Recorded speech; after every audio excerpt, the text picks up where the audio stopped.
ओडिशा के हरे भरे पहाड़ों के बीच बसा था भूतिया गांव।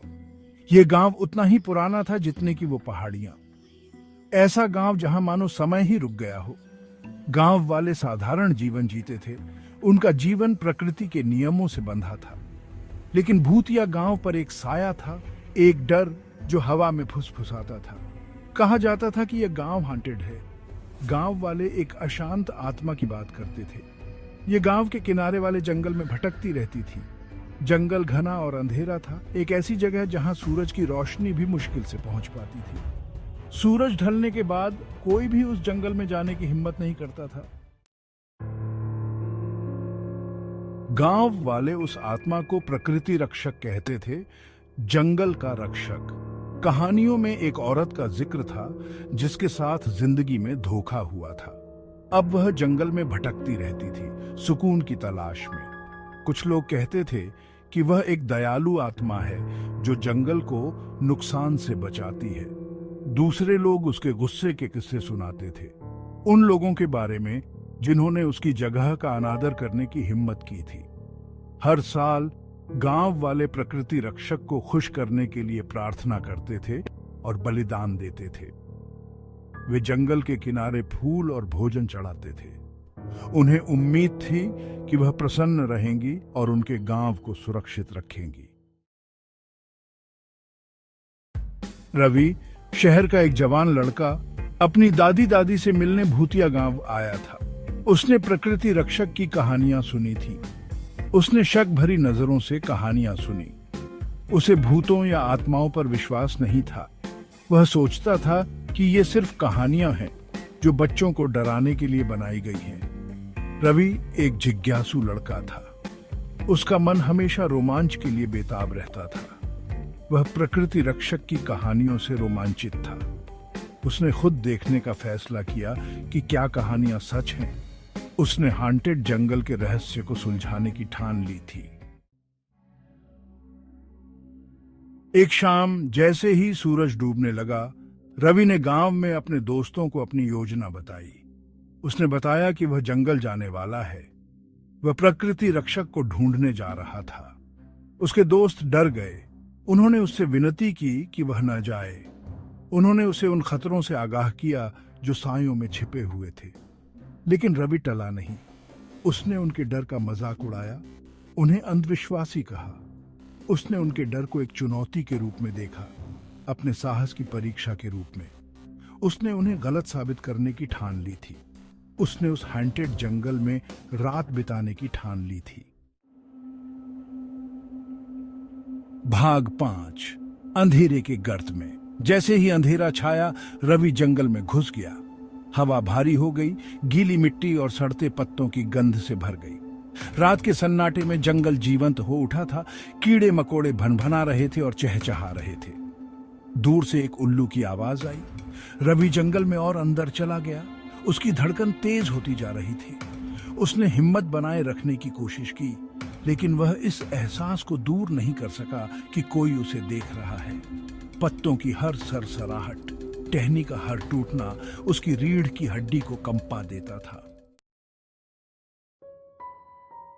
भाग 6। भूतिया धुन। जैसे ही रवि चल रहा था, उसने एक फीकी सी आवाज सुनी। यह एक धुन थी, कोमल और उदास, जो रात की हवा में बह रही थी। धुन जंगल के बीच से आ रही थी। रवि उस आवाज की ओर खींचा चला गया। उसका डर उसकी जिज्ञासा पर हावी हो गया। वह आवाज का पीछा करता रहा। उसके कदम धीमे और सतर्क थे। जैसे जैसे वह पास आता गया, धुन तेज होती गई। यह एक भूतिया धुन थी जो उदासी और लालसा से भरी हुई थी। रवि ने महसूस किया कि उसकी रीढ़ की हड्डी में ठंडक दौड़ गई है, लेकिन वह मुड़ नहीं सका। भाग 7। चांदनी में एक आकृति। जैसे ही वह रास्ते में एक मोड़ पर मुड़ा, रवि अचानक रुक गया। वहां चांदनी से नहाए हुए एक खुले मैदान में एक आकृति खड़ी थी। यह एक औरत थी। उसके लंबे काले बाल उसकी पीठ पर लहरा रहे थे। उसने सफेद रंग के कपड़े पहने थे। उसके कपड़े धुंध की तरह उसके चारों ओर लहरा रहे थे। उसकी पीठ रवि की ओर थी, लेकिन वह देख सकता था कि वह बांसुरी बजा रही है। उसकी उंगलियां सहजता से वाद्य यंत्र पर घूम रही हैं। वह भूतिया धुन जो उसे जंगल में खींच लाई थी, उसकी बांसुरी से निकल रही थी। भाग 8। डर का सामना। रवि भयभीत खड़ा था, उसकी आंखें डर से फैली हुई थी।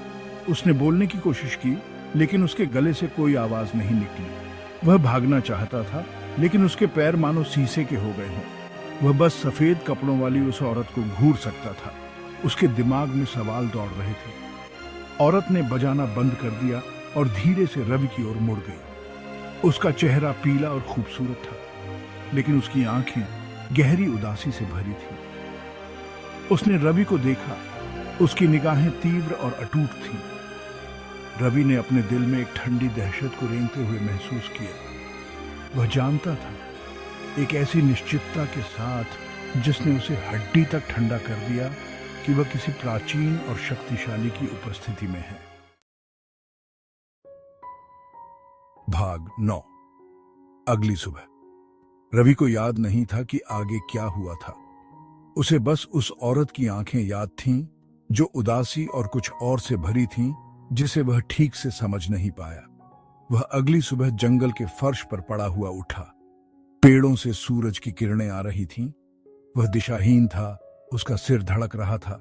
वह जंगल से बाहर निकला। उसके कपड़े फटे हुए थे, उसका चेहरा पीला और उदास था।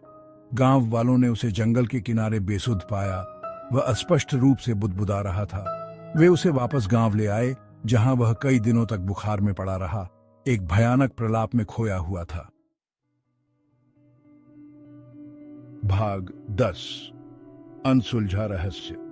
रवि यह नहीं बता सका कि उसने जंगल में क्या देखा था।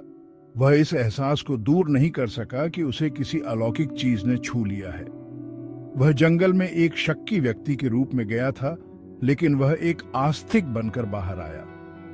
उसने जंगल के रक्षक को अपनी आंखों से देखा था, लेकिन उसका क्या संदेश था? वह उसे क्यों दिखाई दी थी? ये सवाल रवि को गांव छोड़ने के बाद भी बहुत दिनों तक परेशान करते रहे। प्रकृति रक्षक, जंगल के रक्षक का रहस्य अनसुलझा ही रहा। वह अपने क्षेत्र पर नजर रखती रही। उसकी भूतिया धुन पेड़ों से गूंजती रही, उस अनदेखी दुनिया की याद दिलाती रही जो हमारी समझ से परे मौजूद है।